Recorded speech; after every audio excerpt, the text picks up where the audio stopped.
When I first got my hands on the Sony FX30 nearly a year ago, I had no idea what I was in for.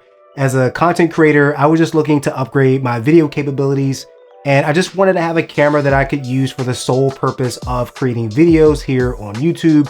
And I have also been toying with the idea of integrating a bit of video work into the packages that I offer for my photography business. Now, before I get into this video, I do want to say that this video is going to be the thoughts and opinions of someone who uses this camera primarily for creating content online. But I just wanted to say that up front. Now, my overall impression of FX30 has been great. I mean, for the past year, many of the videos that I've made here on YouTube have been made with the FX30. I mean, I originally picked up the Sony a6700, and then I immediately realized that I wanted to have a main camera that would just be set up all the time and have a second camera that I could use for overhead shots for tech videos. And I also wanted the footage to match, right? That was another big piece for me.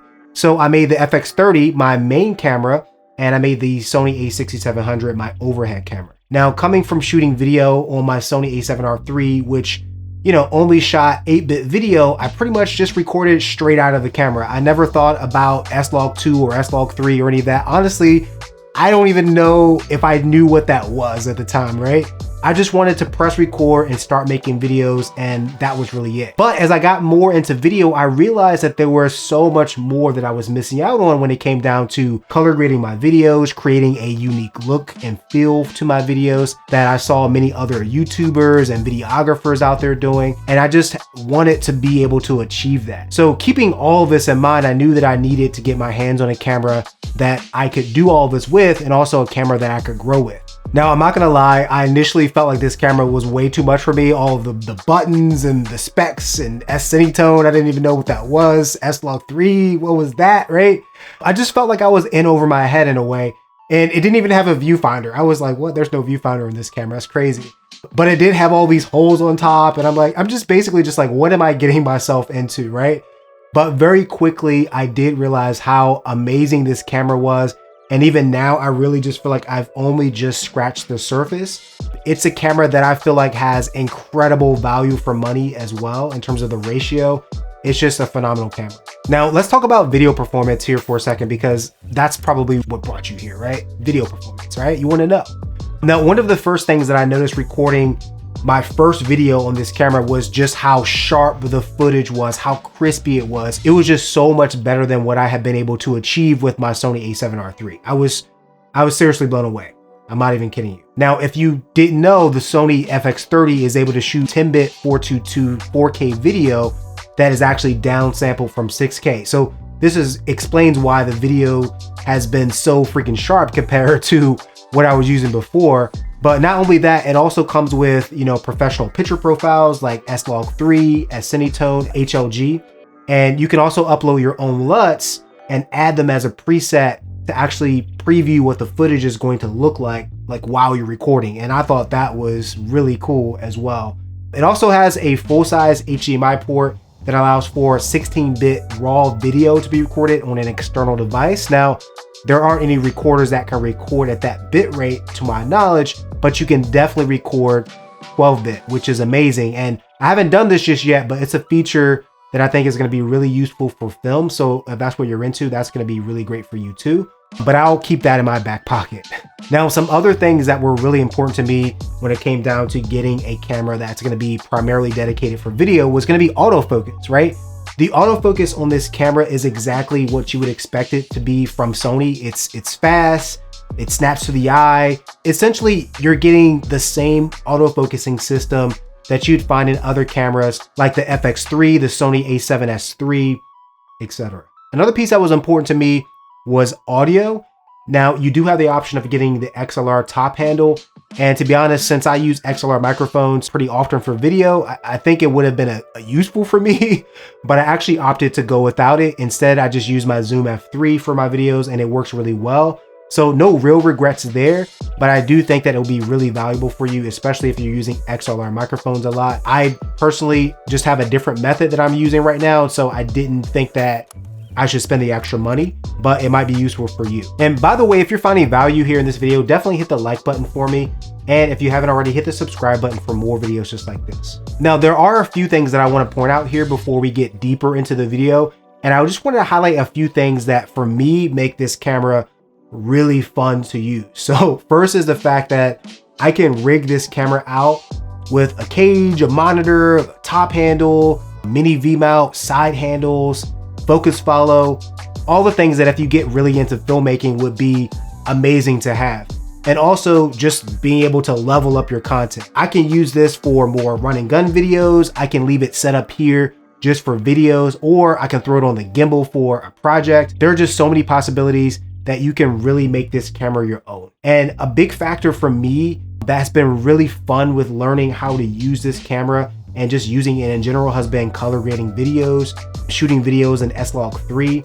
I'm still learning and I'm getting better every time I'm shooting a video, but to me, it's really fascinating. And even though I could probably, visualize and conceptualize ideas with other cameras that I already own, using this camera for new ideas just really makes it that much more exciting. It's like getting a newer car with better features. You've always enjoyed driving, but now it's really, really enjoyable to drive, right? Now let's talk about some pros for this camera. Now the camera body does come with a cageless design. So if you want to keep your setup like really minimal and maybe just have a monitor, for instance, you can do that. But you can also really rig this camera out for your use case. And I think that is really cool. It does have dual card slots, which means that you can use this camera in a professional setting. So that's going to be really important for a lot of you guys out there. 6K video downsample to 4K. I've already talked about this. Super sharp. It's great. You got 4K video at 60 frames per second. You can also shoot 4K video at 120 frames per second. There is a crop though in that. So I do want to warn you about that. That can be something that might annoy a lot of people, but it's there. Nothing we can do about it. You can get the XLR top handle like I talked about as well. And overall, I think that there's just great value for money when it comes down to what they pack in this camera. And then finally, the last pro is just that you can save a lot of money because for this camera, you only need to have APS-C lenses. So that's going to save you a ton of money as well. Now let's talk about the cons. I know there's always some cons to talk about, right? But for me, it's not really a lot of cons with this camera, to be honest with you. But the crop in 4K 120p, that is a con, right? Now, I'll be honest with you, I don't shoot 120 frames per second. That's just not something that I do. But if you are somebody who does that, that crop is probably going to be something that is going to get on your nerves. But for other people, it's something that they can work with. So it's going to be kind of a very personal choice whether or not that's a con for you. And also for some people, the lack of an EVF is going to be bad, right? Some people they just need the EVF. For me, it's not a big deal. I just use monitors and I'm perfectly happy with that. And then another con is going to be low light performance, right? It's just not going to be what you can get with something like the Sony FX30, right? It's just not. So if that's something that is really important to you, that's going to be a big con. So who is this camera best for? Now, this camera is best for anybody who is serious about content creation. And when I mean content creation, I mean in every sense of the word, right? Also, let's not forget that you can use this camera for stills as well to grab some much needed thumbnails or Instagram shots. And also don't forget that this camera has 26 megapixels. That is more than enough to get some really great shots. And sure, you're just limited to single shot mode, but for a lot of projects, that's also going to be more than enough. You're not going to need anything else crazy. It's also going to be a great camera for independent filmmakers or aspiring videographers that are on a budget as well. It's also a great B or C camera though for somebody who already does own an FX3, an FX6, or an A7S III. And it can also fit in really nicely with that kind of setup. And even for hybrid shooters who mainly use something like the Sony a7 IV, I think that this camera can pair really well with that as well, depending on how you want to set things up. I also think that this camera is perfect for anybody who's doing wedding films as well. And sure, you might want to move up to the FX3 down the line and move this camera to the B or C status, but there's really no reason not to start with this camera either, because it's a phenomenal camera. Now, who is this camera not for? Now, this camera is not gonna be for somebody who is a true hybrid shooter, right? If you are doing photo half the time, video half the time, you're going to need to pick up something else. It's just gonna serve you better, honestly. Now, if you absolutely need excellent low light performance, you're just gonna have to pony up and get something like the FX3 or better, period. Now, that's just how it is, unfortunately. Now, some folks have also complained about the rolling shutter on this camera, and that could be a problem for some folks depending on the projects that you plan on working on. So again, that's gonna have to be a case-by-case basis. So is the Sony FX30 still worth buying today?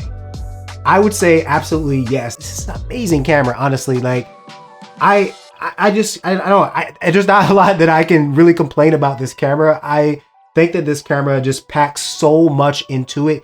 You're able to learn so much about videography and film and video with this camera, and you can learn so much before upgrading to something like the FX3 and just be completely happy with its performance. I talked about the fact that you have APS-C lenses that is going to save you a lot of money, and for the price point that you can get this camera, I really think that you just can't complain. So if you're on the fence about this camera, I would say go ahead and pick this camera up. Of course, there's a link in the description box below, but definitely pick this camera up if it's something that you've been thinking about, you've been kind of teetering about, like, should I get this or should I not? I think that if you're going to be using this for video, this is hands down going to be one of the best cameras that you can get right now. So I definitely recommend it. Now, if you found this video to be helpful, definitely hit the like button. And if you haven't already, hit the subscribe button for more videos just like this one. I make videos on content creation, photography, videography, things like that. So if that's something you're into, definitely subscribe. I appreciate you for watching this video, and I'll see you in the next one.